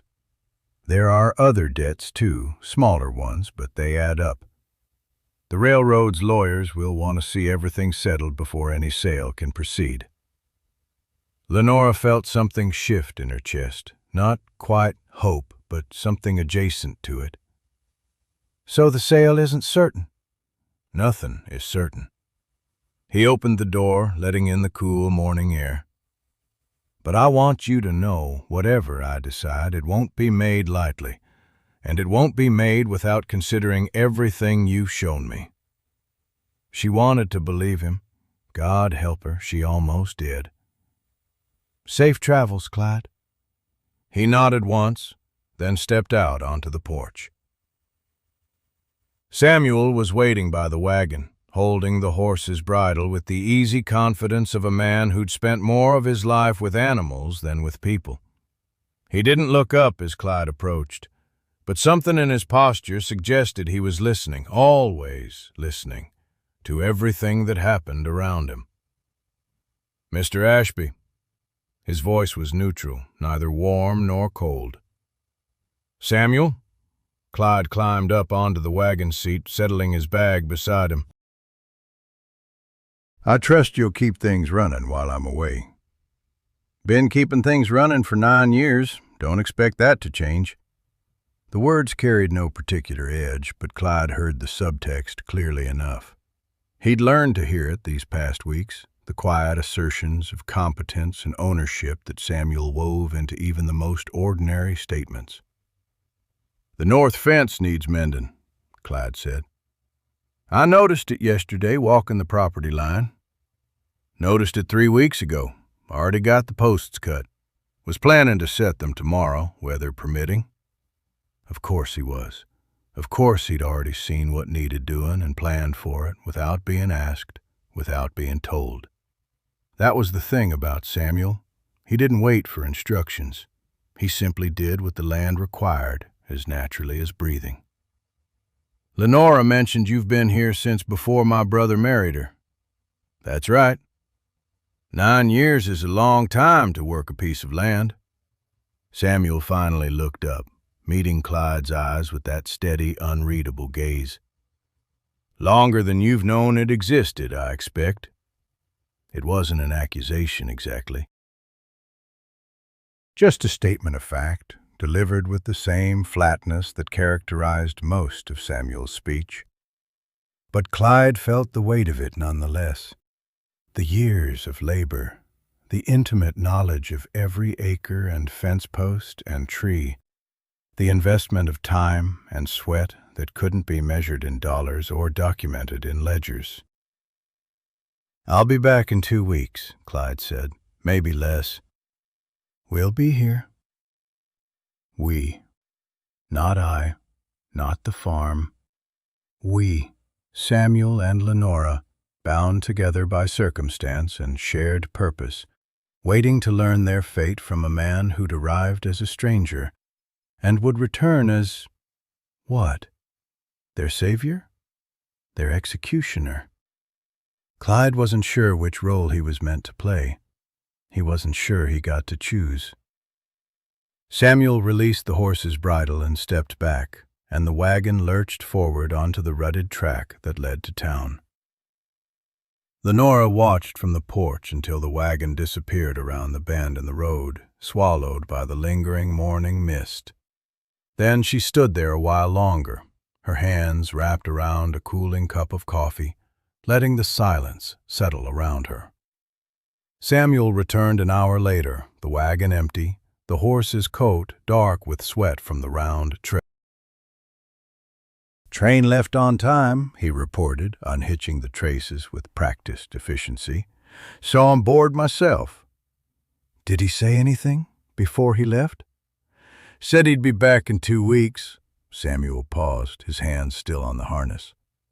"Said some other things, too, about the railroad, about complications." "He told me. There are debts, Thomas's debts, that need settling before any sale." "Including mine." "Including yours." They stood in silence for a moment, the horse stamping impatiently between them. "You think he'll do right by us?" Samuel asked, finally. Lenora considered the question carefully before answering. "I think he wants to. Whether wanting is enough," she shook her head. "I've learned not to trust in wanting.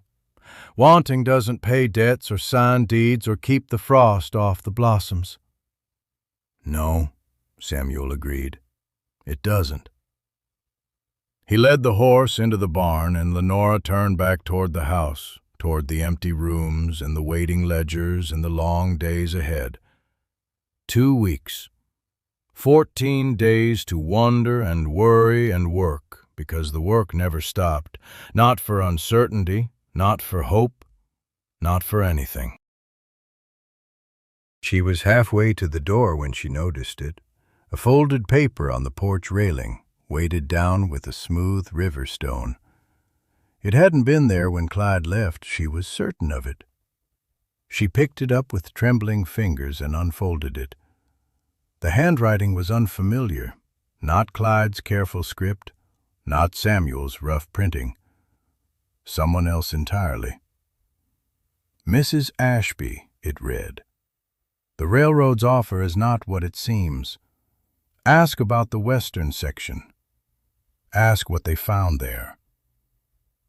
There was no signature. The anonymous note burned in Lenora's apron pocket for 3 days. She carried it with her to the henhouse, to the root cellar, to the kitchen where she kneaded bread with more force than the dough required. She read it again each night by lamplight, turning the paper over as if expecting new words to materialize on the blank reverse side. The handwriting offered no clues, neither elegant nor crude, simply practical letters forming sentences that had upended whatever fragile peace she'd constructed since Clyde's departure. Ask about the western section. Ask what they found there. The western section. 40 acres of rocky soil that Thomas had always dismissed as worthless. Too steep for proper cultivation, too thin-soiled for decent pasture. They'd let it go half-wild, using it only for the creek that cut through its lowest corner and the timber that grew thick along its ridgeline. What could the railroad possibly want with such difficult terrain? On the 4th morning after Clyde's departure, Lenora woke before dawn with a decision crystallized in her mind. She dressed in her work clothes, pinned her hair beneath a practical bonnet, and walked to the place she'd been avoiding since the lawyer's office, Thomas's grave on the small rise behind the apple orchard. The headstone was simple granite, paid for with money she'd saved from selling eggs in town. Thomas Ashby, it read, 1831 to 1887. Beloved husband. She'd chosen those words herself, though now they felt like a question rather than a statement. She didn't weep. She hadn't wept at this grave since the day they lowered him into it, and she suspected she never would again. Instead, she knelt in the dew-damp grass and began pulling weeds from around the stone's base. Chickweed had encroached from the east. Dandelions pushed up through the carefully tended soil. Her fingers worked methodically, the way they always did when her mind needed occupation. "You could have told me," she said aloud, her voice steady, "about the will, about Clyde, about whatever you were thinking when you signed those papers."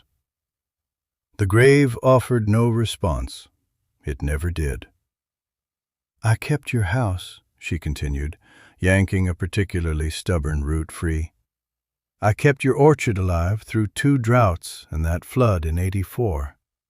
I sat with you through the fever, Thomas. I held your hand when you couldn't remember my name." She sat back on her heels, dirt beneath her fingernails, and looked at the name carved in stone. "Did you think I'd just leave?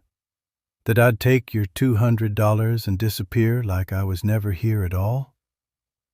The morning birds sang in the orchard behind her. Somewhere distant, a cow lowed for milking.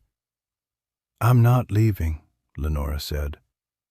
"Whatever happens, I want you to know that. This land knows my hands as well as it ever knew yours. Better, maybe. And I'm not Mrs. Ashby." She turned sharply, her heart lurching at the interruption.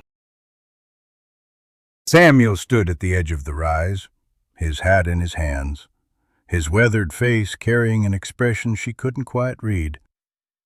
"Didn't mean to startle you," he said. "Saw you walking up here.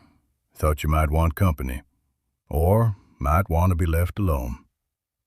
He shifted his weight, uncomfortable in a way she rarely saw from him. I can go. No. Lenora rose, brushing grass from her skirt. Stay. He approached slowly, stopping a respectful distance from the grave.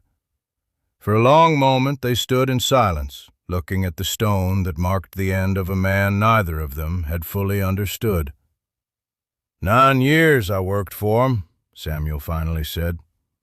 Never once did he ask about my family, whether I had one, where I came from before I showed up looking for work. Did you have family? Wife, 2 boys. His voice was flat, reciting facts rather than sharing pain. Cholera took them in '76. I came west because there wasn't anything left to stay for.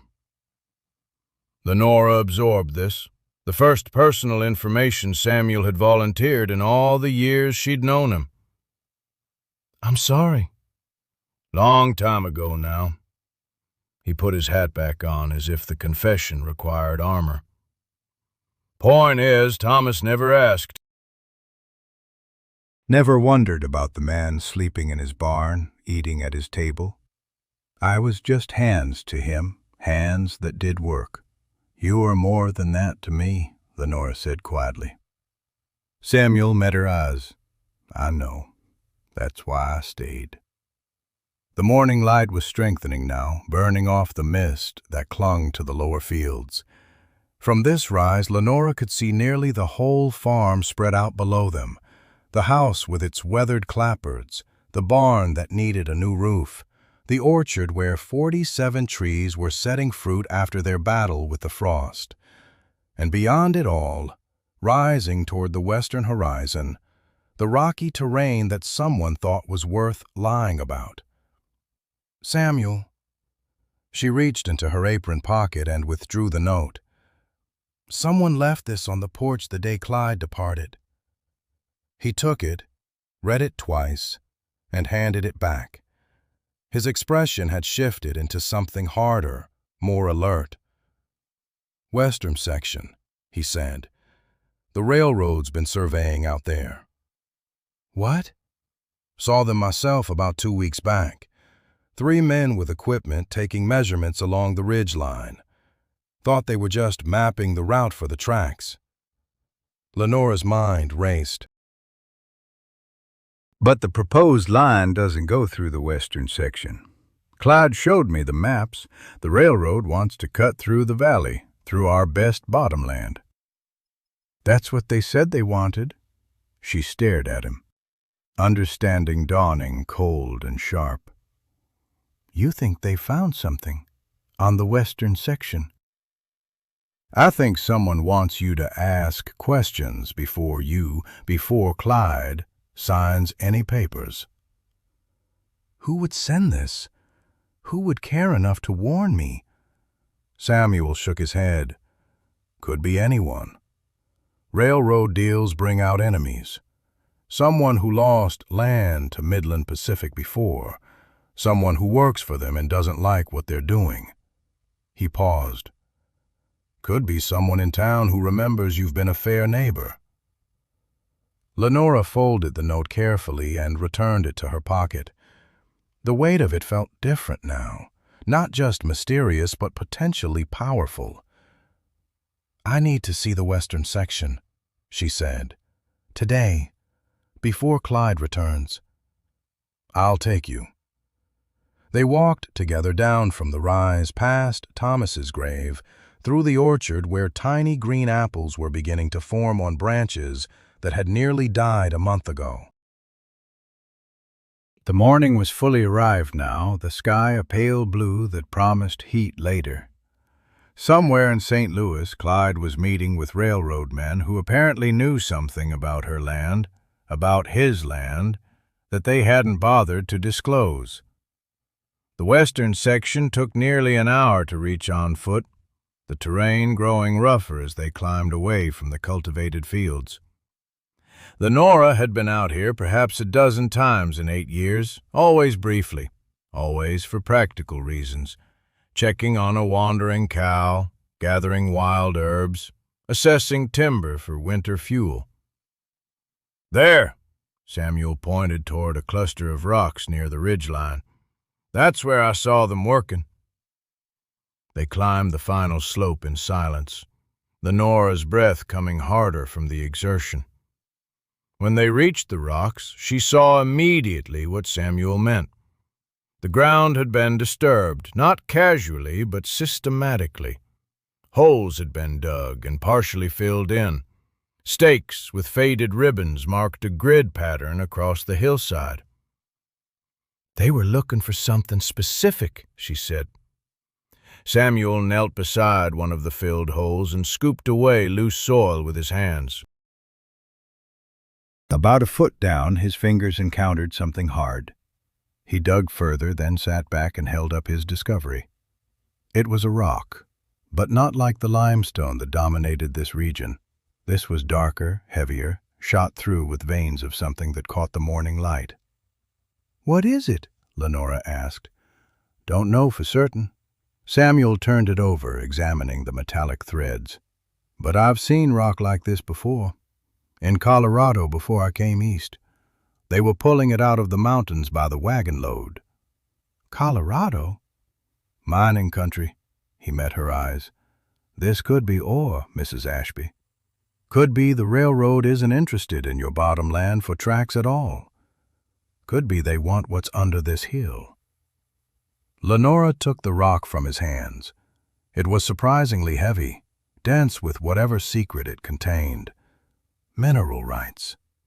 She'd heard the term before in conversations at the general store, in newspaper articles about fortunes made and lost in the Western Territories.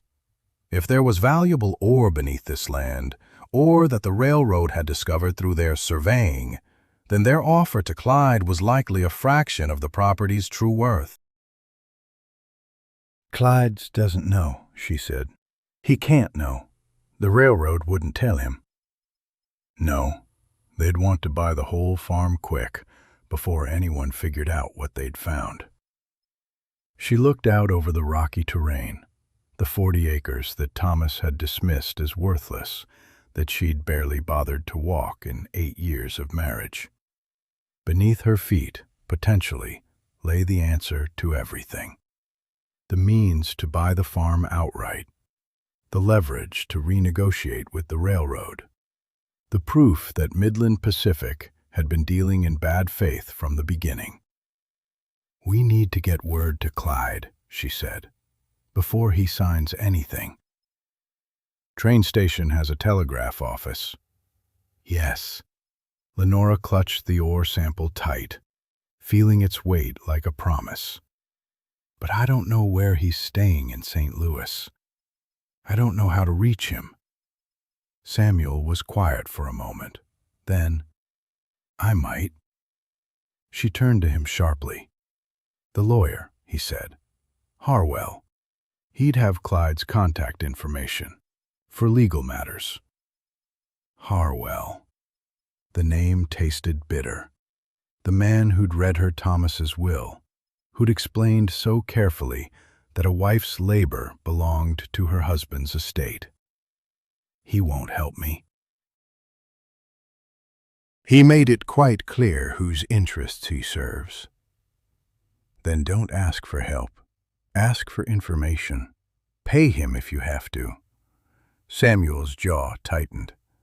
"Use some of that $200 Thomas left you. Use it to save what's yours." Lenora almost laughed.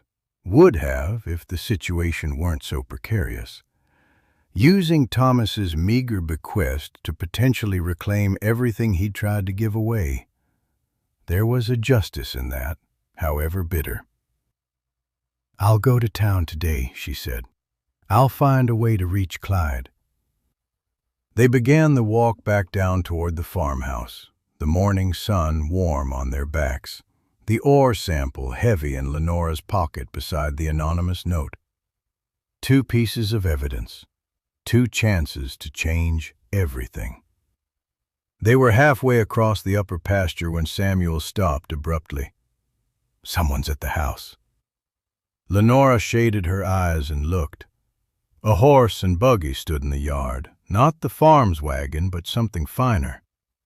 Someone had come calling while they were on the western ridge. "Were you expecting anyone?" Samuel asked. "No." They quickened their pace, Lenora's heart beating faster with each step. As they drew closer, she could make out a figure on the porch, a man in a dark suit, pacing with the impatient energy of someone unused to waiting. He turned at their approach, and Lenora felt the ground shift beneath her feet. It wasn't Clyde. It was a stranger with sharp eyes and a sharper smile, holding a leather case that bore the embossed initials MPC, Midland Pacific Company. "Mrs. Ashby," the man said, descending the porch steps with the confidence of someone who believed he already owned everything he surveyed. "I've been hoping we might have a conversation about your husband's land." His smile widened. "And about what my company is prepared to offer you personally to ensure this sale proceeds smoothly." The stranger's smile hung in the air like the promise of rain that never comes, all show, no substance. Lenora stopped at the edge of the porch steps, her boots planted in the same soil she'd worked for 8 years. Samuel moved to stand beside her, close enough that she could feel the steady presence of him, solid as the oak posts he'd spent the morning repairing. "I don't believe we've been introduced," Lenora said, her voice carrying the measured calm she'd learned from seasons of watching storms approach across the plains. "And I don't recall inviting anyone onto this property." The man descended the final step, extending his hand with practiced ease. "Harrison Cole, Mrs. Ashby, Senior Acquisitions Agent for Midland Pacific." When Lenora didn't take his hand, he withdrew it smoothly, as though the rejection had been part of his plan all along. "I apologize for the informality of my arrival. I'd hoped to find Mr. Clyde Ashby here, but I'm told he's returned to St. Louis." "Then perhaps you should have gone to St. Louis." Cole's sharp eyes flickered with something that might have been amusement or annoyance. With men like him, Lenora suspected the two were often indistinguishable. "I was in St. Louis, Mrs. Ashby, 3 days ago. I met with Mr. Clyde Ashby at our company offices." He paused, letting the words settle. "He didn't tell you?" The anonymous note burned in Lenora's pocket. "Ask about the western section. Ask what they found there." "Mr. Ashby's business is his own," Lenora said. "As is this farm, until he decides otherwise." "Ah." Cole opened his leather case and withdrew a folded document, handling it with the reverence some men reserved for scripture.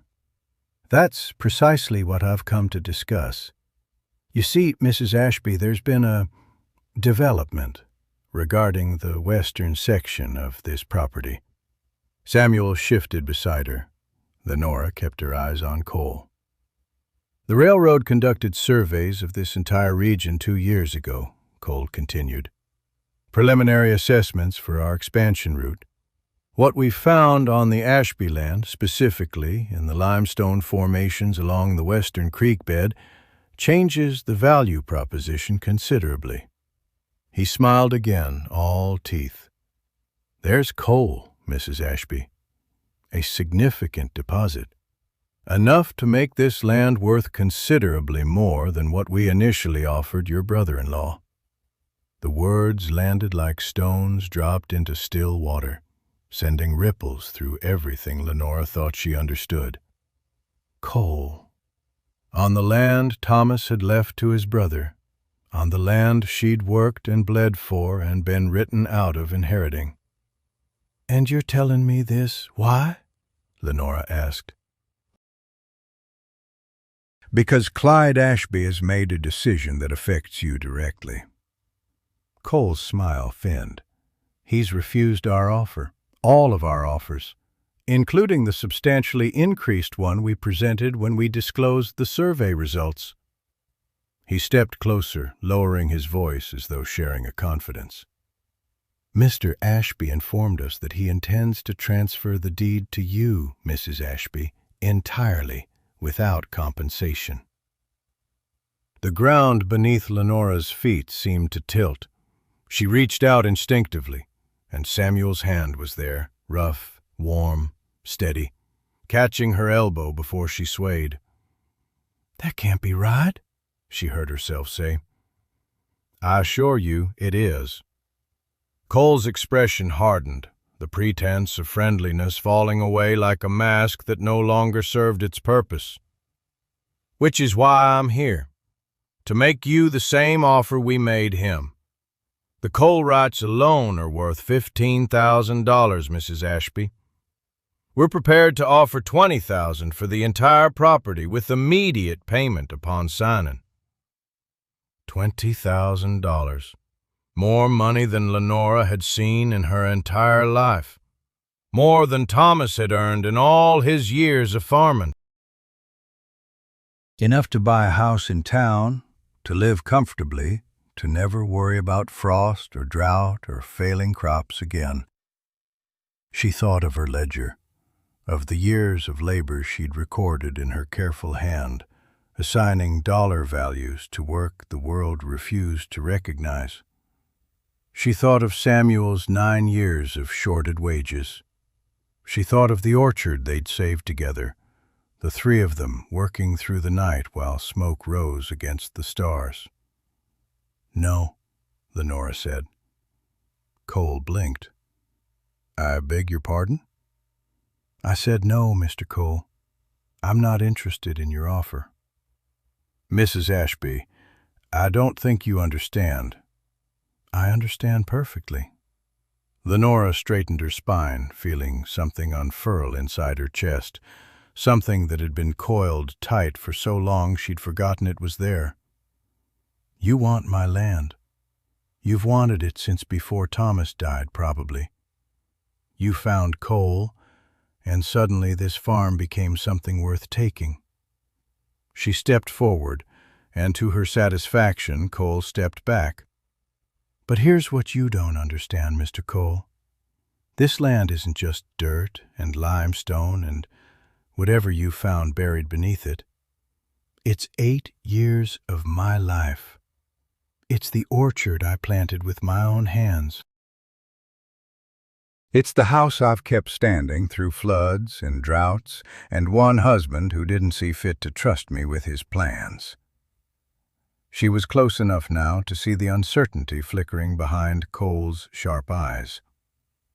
"You can offer me $20,000 or $200,000. The answer will be the same. This is my home, and I'm not leaving it." Cole's jaw tightened. "You're making a mistake. The railroad will get this land eventually. We always do. If you won't sell willingly—" "Then you'll what?" Samuel's voice cut through the morning air, quiet but carrying an edge Lenora had never heard from him before. "Threaten a widow on her own property? In front of a witness?" He moved to stand between Cole and Lenora, his weathered hands loose at his sides, but his shoulders set like a man prepared for whatever came next. "I think you'd better leave, Mr. Cole, before you say something you can't take back." For a long moment no one moved. Then Cole tucked his document back into his leather case, his movements stiff with barely contained anger. "This isn't over," he said. "The railroad remembers its friends, Mrs. Ashby." "And its enemies." "Then I suppose we know where we stand." Cole stalked toward his horse, mounted with more haste than dignity, and rode off down the lane without looking back. Lenora watched until he disappeared around the bend, until the dust of his passage settled back onto the road. Only then did she let herself breathe. Clyde arrived 3 days later, stepping off the Friday train with a leather satchel under his arm and something different in his bearing, something that had been absent when he'd first arrived with his soft hands and city clothes. He looked tired, Lenora thought, but it was the kind of tired that came from wrestling with hard decisions, not from avoiding them. They sat together at the kitchen table, Lenora, Clyde, and Samuel, while afternoon light slanted through windows Lenora had washed just that morning. The document Clyde had brought lay between them, its legal language dense and impenetrable, but its meaning clear enough. "I had my lawyer draw this up before I left St. Louis," Clyde said. "It transfers full ownership of the farm to you, Lenora. The land, the house, the livestock, all of it." He paused, his pale hands flat on the table. "Including the mineral rights." Lenora stared at the document, at her name printed in careful script beside the legal description of 160 acres. "Why?" Clyde was quiet for a moment. "When I came here, I thought I was doing Thomas a favor, honoring his wishes by taking what he left me and turning it into something profitable." He shook his head slowly. "But Thomas didn't leave me a gift. He left me a theft. Everything valuable about this place, the orchard, the fences, the livestock that survived winters they shouldn't have, that was your work, yours and Samuel's." He looked at Samuel then, and something passed between the two men that Lenora couldn't quite read. "The ledger," Clyde continued, "what you showed me. I couldn't stop thinking about it. All those years of labor recorded in secret because no one would have believed they mattered." He swallowed hard. "My brother was a fool, Lenora, and I won't compound his foolishness by taking what rightfully belongs to you. The railroad offered you $15,000 for the coal rights alone," Lenora said. "You could have taken it and walked away wealthy." "I could have." Clyde's smile was thin, tired, but genuine. "But I've spent my whole life in St. Louis, working for men who measure everything in dollars and never stop to ask what those dollars cost. I didn't want to become one of them." He pushed the document toward her. "Sign it, make it official, and then do whatever you want with this land. Keep it, sell it, dig up the coal yourself if you can figure out how. It's yours." Lenora's hand trembled as she picked up the pen Clyde offered. She thought of Thomas, of the will he'd written without telling her, of the betrayal she'd carried like a stone in her chest for months. She thought of the grave on the hill, of the words she'd spoken there, of the declaration she'd made to a dead man who could no longer hear her. "I'm not leaving." She signed her name, and the land became hers. Later, after Clyde had shaken her hand and climbed back into the wagon that would take him to the evening train, Lenora found Samuel by the barn, checking the harness leather he'd been meaning to repair for weeks. "You knew," she said, "about the coal. That's why you gave me the note." Samuel didn't look up from his work. "Heard things in town. Railroad men talk too much when they've been drinking." He ran his thumb along a worn strap, testing its strength. "Figured you should know what you were fighting for." "You could have told me directly." "Could have." He set down the harness and finally met her eyes. "But you needed to find your own reasons to stay, Lenora, not just because of what's buried in the ground." She thought about that, about the nights she'd spent calculating her worth in dollars and cents, about the morning she'd stood at Thomas's grave and claimed the land with nothing but words and will. Samuel was right. The coal hadn't made her decision. It had only confirmed what she'd already known. "What happens now?" she asked. Samuel picked up the harness again, his weathered hands moving with the ease of long practice. "Same as always. Fence needs mending in the north pasture. Orchard needs tending. Harvest coming in a few months." He glanced at her sideways, a hint of something that might have been warmth softening his weathered features. "That is, if you're still wanting a hired hand." Lenora felt the weight of the day settle around her, the documents signed, the land transferred, the future suddenly open in ways it hadn't been since Thomas's death. She thought of the ledger in her desk, of the wages Thomas had shorted Samuel for 9 years. "Not a hired hand," she said, "a partner. Equal shares in whatever this land produces, crops, coal, all of it. We'll put it in writing, make it legal." She paused. "If you're willing." Samuel was quiet for a long moment. When he spoke, his voice was rough with something Lenora recognized as the same emotion she felt pressing against her own chest. The stunned relief of being seen, finally, after years of invisibility. "I'd be willing," he said. They stood together in the fading light, the barn solid behind them and the field stretching out ahead, green with summer growth, rich with hidden wealth, full of the promise of seasons yet to come. Lenora Ashby looked out at her land, and for the first time and longer than she could remember, she felt the future reaching toward her like an open hand. She took it.